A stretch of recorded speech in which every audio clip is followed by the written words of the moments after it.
experience with some crazy, wacky, family, fun time holidays. He's an actor, a comedian, and an author. His story is from his book, The Life and Times of a Hollywood Bad Boy. Please welcome Pat Mulligan.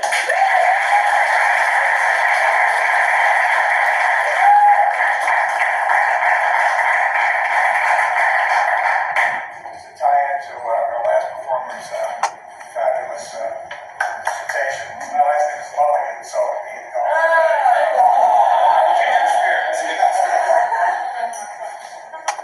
Ladies and gentlemen,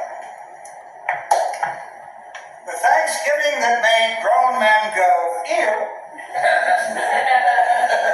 I come from a staunch background, Irish Catholic alcoholic, and I got relatives to prove it. Thanksgiving, circa 1955, Syracuse, New York. It was one of the few times that my old man was home for the holidays, which is just as well if he weren't. He'd get drunk and do crappy things like getting in a fist fight with a Christmas tree. And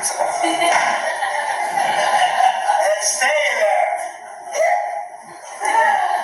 Dad was usually in the slammer for assorted felonies, arson, extortion, parole violations.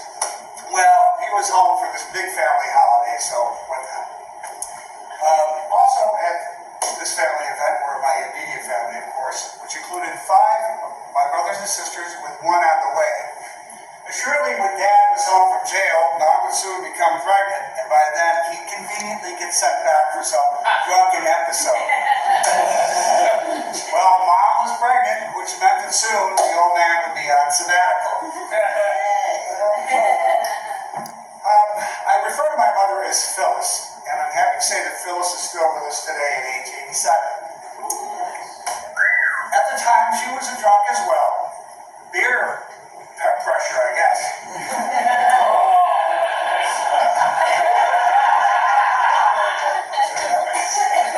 Back then, women used to drink and smoke during pregnancy. That didn't affect me any. After my last sibling, David, was born, my old man got sentenced to 10 years in Attica State Prison. So Phyllis jumped on the wagon, which was connected to the Jesus train, and hasn't had a drink since, some 57 years now. My grandparents, Harold and Esther, divorced, were also in attendance. Harold was an accomplished journalist in the 20s, and by the 50s he had become an accomplished drunk. My grandmother, a.k.a. Estrogen, my old man used to call her Estrogen because Esther drank a lot of gin.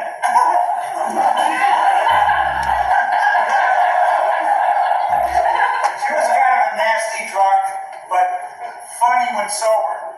That would be on the morning. But I must say that Esther was there for my mom when the old man was gone. My brothers and sisters were all quite young. I was the oldest of 7, weighing in at age 10. Now, Phyllis, being a dutiful Catholic, cranked out 7 kids in 10 years. David was on the way, and the others were Kathy at age 8, Rosemary 7, Tisa 5, Christopher 4, and Johnny at age 2. Tisa was my favorite sibling and the star of this story. By the way, Tisa got her name because Kathy couldn't pronounce Patricia correctly. It came out Bedisa somehow, and evolved into Tisa somehow. Also at this big family event was my Uncle Jack, my Aunt Helen, and their 5 kids, all gathered around a big dining room table. Now, my Uncle Jack was a big drunk.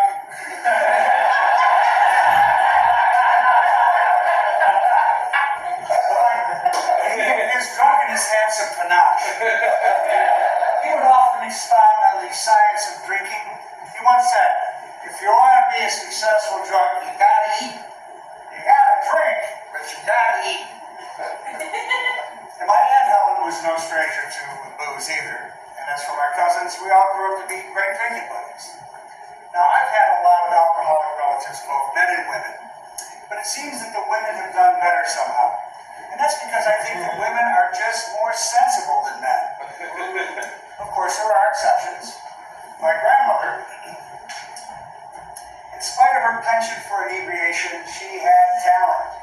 Estrogen was the chef, masterful, especially if she prepared early. If she got into the sauce,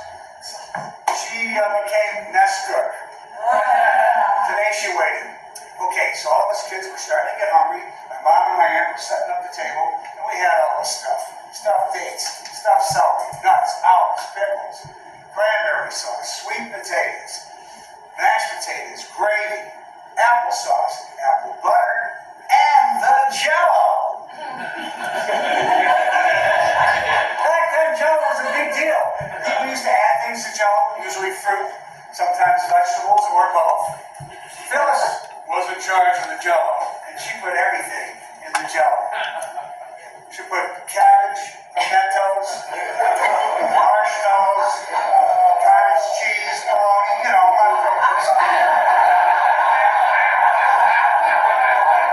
It was the Walmart of Jell-O. Okay, so we're all waiting at the table for the piece de resistance, the turkey. You could smell the turkey and the dressing and the vegetables.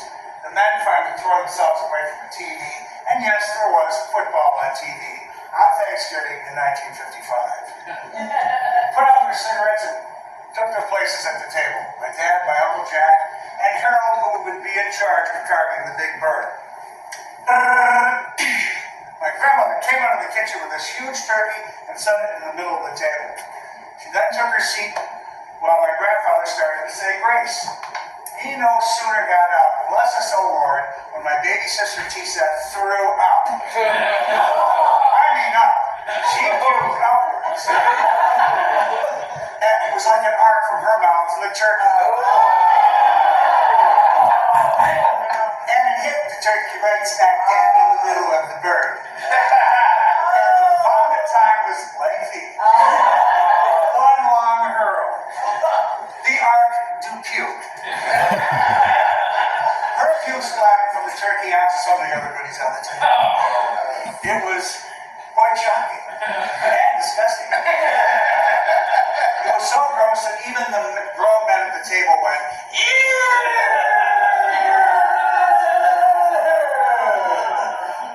Now, ew was a sound that young teenage girls make when they're grossed out.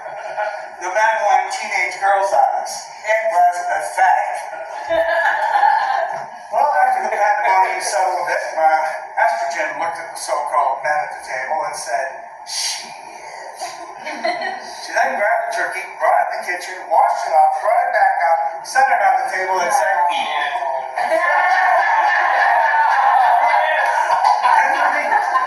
In the meantime, my mom and my aunt cleaned up the table and replaced the items that were splattered on. Yeah, I know.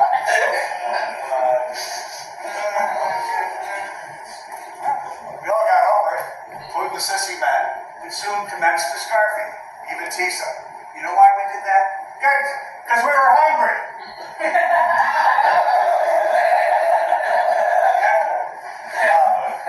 It was one of the few times I regarded my grandmother as a hero. She really shined that day. But not for long. Later on, she got sloppy drunk. Not a pretty sight. Now, I don't mind a drunk, but the sloppy ones give us cool drunks a bad name. It seems as though I criticized my grandmother even more than my father. It's because she was there and he wasn't. Familiarity breeds contempt. Now, in spite of my family's impediments, we were all pretty close. But of course, time and age relinquished those relationships. However, I still have a good relationship with 3 of my siblings and my mother, Phyllis. You might ask, why only 3 siblings out of 6? Well, 2 died, and the other one makes me puke.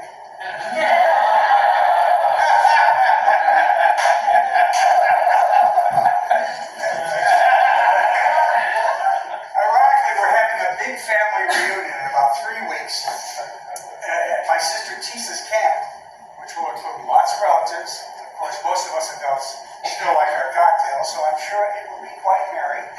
And when it comes dinner time, I hope that Tisa's tummy is settled and there's nothing turkey.